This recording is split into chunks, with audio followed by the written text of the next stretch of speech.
gaari ku qaadaan soo qaadaan keeno qollugu gaari markaas uu badan ugu bilaabay nin waliba dantiisu ku hadlayaan oo hadaan nahay garxajis galbeed ida galay aroos galbeed marka ogaadeen la ooda anagu dagaalka kuma jiro way maqlayaan ida galbeed iyo aroos galbeed dagaalka anagu gelimin geelayga bay isku jiro daraagayga bay iska dhaxqara ilaa dawladdu wadaadtana dagaalka anagu kuma jiro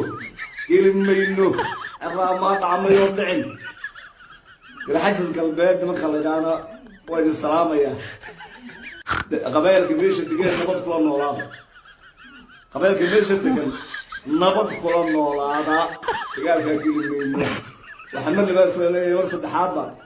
beesha ogaadeen iyo garxajis galbeed oo dagaalka aan gelimayno